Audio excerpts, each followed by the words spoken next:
Tipe rambut kalau yang saya tahu ada kering, ada berminyak, ada normal. Ih, pinter dong saya ya. Iya bener loh, itu bener Padahal tipe-tipenya. aslinya ya contekan.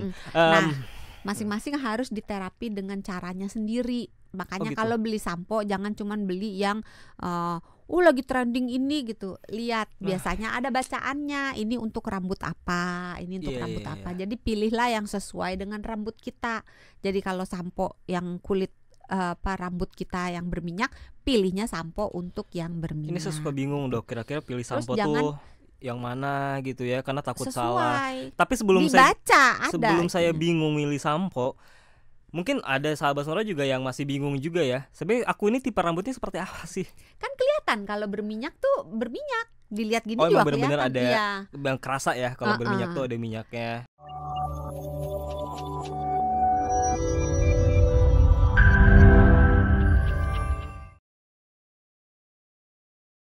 Bener. Belum. Salah. Gue deg-degan loh. Kayak main kuis ya. Pertanyaan untuk 5 juta rupiah. Benarkah? Kalau friend. Aduh belum pertanyaannya. Benarkah potong rambut bikin rambut tumbuh lebih cepat? Tidak. Kenapa? Sama aja. Ada udah gitu jawabnya cuma itu aja atau ada? Kan saya jadi canggung nih.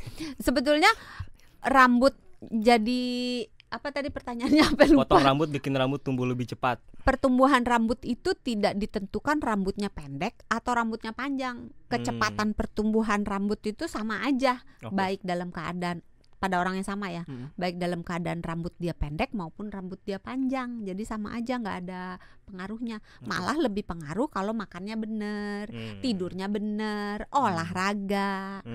Apa hubungannya olahraga sama rambut? Ada emang. Ada. Olahraga itu memperlancar peredaran darah. Rambut dapat makannya dari mana? Dari vitamin-vitamin tadi tuh. Iya, vitaminnya keluarnya dari mana? Dari keringat. Ya. Dari darah. Kelihatan nih bodohnya nih. Iya, nah dari enggak ya. Kan itu namanya memancing pertanyaan. Gitu. Keren sekali. Iya, jadi kalau peredaran darah kita bagus, misalnya kita rajin olahraga, cukup minum. Karena kalau kita nggak cukup minum, rambut juga kering. Nggak cuman kulit doang, mulut, bibir gitu yang kering, rambut kita juga kering. Tapi kan kalau potong rambut nih dok, suka khawatir nih. Alat cukurannya bersih atau enggak, itu pengaruh juga nggak sih ke kesehatan rambut nantinya kalau misalkan nih ada alat kutunya gitu bisa nular atau kutu tuh bisa nular atau ketombe tuh bisa nular. Kalau ketombe bisa iya bisa enggak, dalam arti bakteri yang menyebabkan ketombe itu sebetulnya itu bakteri yang nggak apa-apa sih, tapi kalau badan kita daya tahannya jelek, itu bisa jadi ketombe gitu. Benar nggak sih dok, sering catok atau warnain rambut itu bisa bikin botak atau bisa bikin rambutnya jadi sering rontok? Tergantung ketika nyatok terlalu panas atau tidak. Kalau nyatoknya terlalu panas kan itu bisa diatur suhunya ya. Betul. Jangan pakai yang terlalu panas. Gitu. Jangan diberi anti panas dulu. Anti panas tuh ada. Tinggal nyari aja. Ada ya. Jadi sebelum dicatok di rambutnya dikasih barrier dulu, pelindung panas gitu. Kadang kan kalau buru-buru nih takut telat, udah yang paling panas pokoknya cepet kering ya kan. Itu jangan tuh ya. Catok mah bukan buat ngeringin. Kalau buat ngeringin hair dryer. Kalau hair dryer tipsnya adalah jangan pakai yang option yang panas, pakai hair dryer yang dingin. Begitupun dengan hair dryer juga jangan terlalu panas berarti. Iya.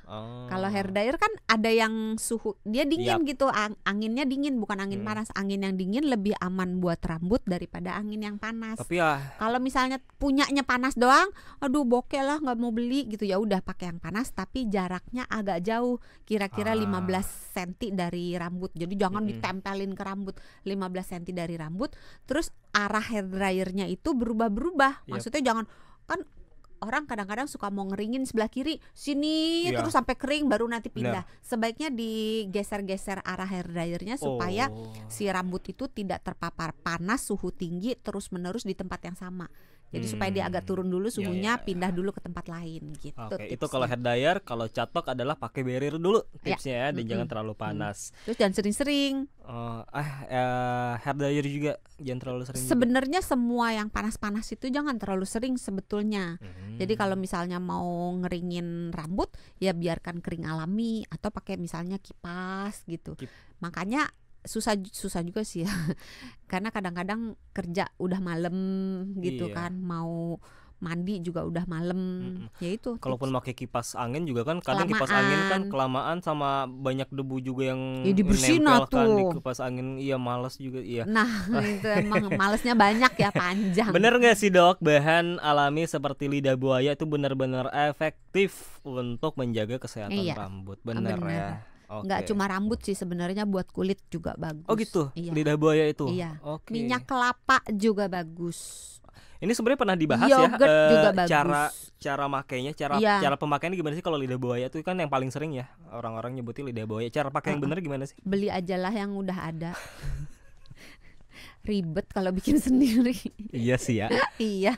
Nggak perlu khawatir bahan-bahan kimia segala macam tuh kalau yang di pasaran yang udah di package. Sebetulnya kalau mau ya tinggal dikumpulin gelnya dulu, terus ditaruh di rambut, terus dibiarkan 15 menit sampai setengah jam, terus dicuci bersih. Oke. Kita ke tipe rambut nih. Ini tadi saya udah penasaran. Nggak kelar-kelar ya. Dari segmen 1 ya. Tipe rambut nih kalau yang saya tahu ya, koreksi kalau saya salah. Tipe yang pendiam, yang humoris, introvert, gitu. Kalau yang agak gaulan dikit extrovert ada juga gitu ya. Ini jadi ngelantur kemana-mana, ini jadi nggak keburu nih waktunya nih. Ya. Tipe rambut kalau yang saya tahu ada kering, ada berminyak, ada normal. Pinter dong saya ya. Iya bener loh, itu benar tipe-tipenya. Padahal aslinya Lea contekan. Nah, masing-masing harus diterapi dengan caranya sendiri. Makanya kalau beli sampo jangan cuman beli yang lagi trending ini gitu. Lihat, biasanya ada bacaannya. Ini untuk rambut apa, ini untuk rambut apa. Jadi pilihlah yang sesuai dengan rambut kita. Jadi kalau sampo yang kulit rambut kita yang berminyak, pilihnya sampo untuk yang berminyak. Ini saya suka bingung dok, kira-kira pilih sampo tuh yang mana gitu ya, karena takut salah. Tapi sebelum saya bingung milih sampo, mungkin ada sahabat Nora juga yang masih bingung juga ya. Sebenarnya aku ini tipe rambutnya seperti apa sih? Kan kelihatan kalau berminyak tuh berminyak. Dilihat gini juga bener-bener kelihatan. Ada yang kerasa ya kalau berminyak tuh ada minyaknya. Nah, susahnya untuk orang yang kulit rambutnya berminyak, biasanya keramasnya lebih sering daripada yang kering. Padahal terlalu sering keramas itu tidak baik untuk rambut. Idealnya seminggu berapa kali? 2-3 kali. 2-3 kali itu berarti diselang-seling ya. Hari ini keramas, besok enggak, hari ini keramas lagi. Itu yang baiknya. Cuman kan kalau rambutnya yang berminyak susah ya. Kan udah lepek gitu, jelek, rasa nggak pede kan. Nah sebenarnya bisa diakalin. Dengan cara? Dengan cara pakai dry shampoo. Bikin sendiri, murah meriah. Nggak repot. Tapi kalau di pasaran belum ada ya dry shampoo? Ada. Ada. Itu tipsnya ya kalau tapi paling gampang cuman pakai bedak doang. Bedak tabur. Bedak yang buat badan, bedak bayi bisa. Mau pakai tepung. Pokoknya sebelum beraktivitas gitu taburin kalau bedak. Kalau terasa berminyak, tapi misalnya baru kemarin keramas. Kalau hari ini keramas kan berarti tiap hari keramas. Kalau mau menghindari tiap hari keramas, pakai itu. Entah bedak, bedak bayi, atau tepung, tapi tepungnya yang licin. Jangan tepung terigu. Kalau tepung terigu kan dia berat ya. Iya, ntar malah dijadiin gorengan kan? Menggumpal. Enggak nempel di sini, susah copot. Karena intinya kan dia harus ditaburin di rambut. Terus habis itu dibuang, dalam tanda kutip disingkirkan dari rambut. Nah, kalau kita pakai tepungnya yang cenderung menggumpal kayak tepung terigu, maka dia susah keluar dari rambut. Jadi pakainya tepung-tepung yang ringan kayak tepung jagung, ya, tepung maizena, tepung Garut, gitu, tapioka. Itu kan yang kayak licin-licin gitu. Jadi dipakein aja ke rambut gitu. Terus nanti dibersihkan sisanya. Nah, untuk ngakalin kadang-kadang kelihatan putih-putih. Kalau tetap mau terlihat rambut, di dalam tepungnya campurin dikit kopi, atau campurin dikit coklat. Kopi atau coklat. Jadi manis dong kalau tambahin coklat. Kopi kan pahit. Coklat tambahin coklat manis dong nanti. Coklat pahit. Pahit. Coklat. Coklat itu baru akan menjadi manis kalau ditambahkan gula atau ditambahkan susu. Oh, kakao ya. Iya, kalau coklatnya aja, kakao aja itu pahit. Nah, cuman kan kalau coklat namanya coklat, warnanya juga coklat kan. Atau kopi kan warnanya hitam gitu. Jadi dicampur dikit ke tepungnya, terus dipakai untuk membersihkan minyak-minyak di rambut. Oke, kita ke tipe yang kering. Bentar, bedanya kering sama yang normal apa dok? Kalau kering, ya kering ya kering. Kering. Kalau normal di antara kering dan berminyak. Ya bener kan? Ya bener sih. Iya. Normal tuh yang di tengah. Iya juga kan? Sih. Kalau di pinggir bukan normal artinya ya kan? Iya kan, kalau kata dokter kalau normal di tengah, kalau di pinggir bukan normal. Kalau di pinggir kan? Hati-hati jatuh. Oh iya, hati-hati ketabrak ya kan. Kalau yang kering gimana cara merawatnya? Sama. Sama. Intinya jangan terlalu sering keramas, terus pilihlah perawatan rambut yang sesuai dengan si jenis rambutnya. Nah, kalau yang sorry dipotong dok. Kalau yang berminyak, shampoo yang cocok selain dry itu apa? Shampoo yang jenis apa? Ada kandungan macam-macam ya shampoo tuh. Pokoknya yang penting lihat aja untuk kulit untuk rambut berminyak atau untuk rambut kering. Jangan salah pakai jenis rambutnya gitu. Iya, oke. Tadi dilanjutkan dok, untuk yang kering tadi ada apa? Ini banyak yang nanya. jangan salah fokus kita. Untuk yang kering ya tetap gunakan sampo sesuai dengan yang kering. Terus kalau misalnya keringnya itu bersamaan juga dengan bibirnya suka kering, hati-hati, jangan kurang minum. Orang tuh sering kurang minum tapi tidak menyadari kalau dirinya itu kurang minum. Termasuk orang-orang yang kerjanya di AC. Padahal karena nggak haus. Padahal kalau kurang minum kan ketahuan dari air ini kan, air kencingnya kan. Iya. Urinnya kan. Tapi kan jarang ya orang yang ngeh gitu. Kadang-kadang dari pagi sampai siang nggak pipis juga nggak ngeh gitu. Tahan ya. Coba ya sahabat Sonora diperhatikan kecukupan minumnya. Kalau misalnya kurang minum itu pengaruhnya banyak, nggak cuman haus doang gitu kemana-mana. Nah kalau yang normal dok, tipe normal. Kalau normal berarti udah nggak kan ada juga sampo buat yang rambut normal. Oh ada juga ya. Ada tulisannya juga tuh. Ada. Tapi yang perlu diperhatikan lagi? Jangan tidur dengan rambut yang basah. Iya tuh. Itu juga pernah diingetin sama Doksan ya. Karena rambut yang basah itu lemah cuy. Lemah. Iya, dia mudah patah, mudah aduh seperti hatiku. Iya. Aduh. Jadi jangan sekali-sekali menyakiti hatinya Wicak ya, karena hatinya rapuh. Tapi kalau jadi ngomongin rambut itu kalau habis lagi basah, kita tidur, kita gerak-gerak gitu, dia cenderung patah atau bercabang gitu loh. Jadi rambut dalam keadaan basah itu adalah dalam kondisi terlemahnya. Gitu. Jadi terus kalau mau berenang, lindungi rambut dari air klorin. Ya pakai penutup kepala ya. Tapi kan ada juga yang nggak punya atau nggak suka kepalanya ditutup.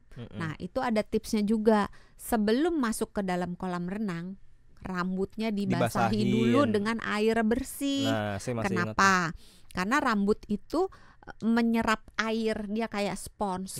Jadi kalau dia sudah menyerap air dari air bersih ketika kita basahi, maka ketika masuk ke dalam kolam renang, maka air yang ada di kolam renang itu udah nggak bisa masuk lagi karena rambutnya udah penuh dengan air bersih yang tadi kita gunakan untuk membasahi rambut.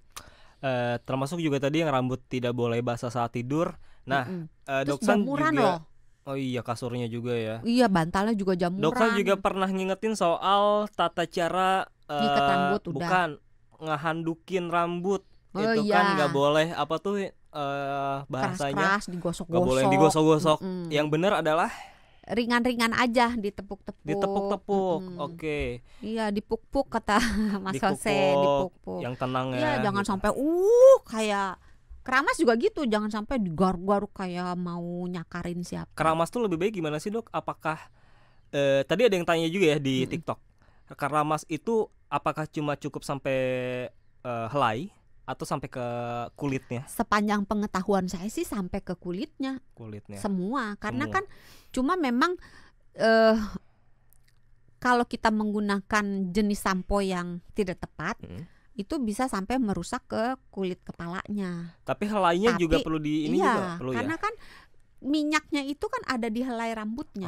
Jadi kalau tidak diluruhkan dengan sampo, ya gimana ini? Jadi semua tuh harus kena ya kalau sampoan tuh ya, kulit, sepanjang helai. Pengetahuan saya iya. Harus kena ya, dan sebaiknya di gosok-gosokin atau di samponya dikenain ke semua rambut itu berapa menit sih dok sebelum HR dibilas itu? Apakah kita harus perlu mendiamkan dulu? Enggak sih, apakah langsung? Boleh langsung? Itu kan kurang lebih hampir sama kayak mandi kan. Iya. Tapi kalau kita mau misalnya mau melembabkan rambut dengan minyak kelapa misalnya, ya itu harus nunggu atau pakai yogurt gitu.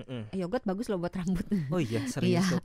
Itu harus nunggu mungkin sekitar 15 menit sampai setengah jam. Jadi jangan habis dipakein langsung dibilas. Aduh, tapi dulu. Sayang juga ya kalau shampoo pakai yogurt kan. Kan bukan sampo, buat ini aja, hair care. Oh, hair care ya. Iya. Lebih murah daripada hair care yang mahal-mahal.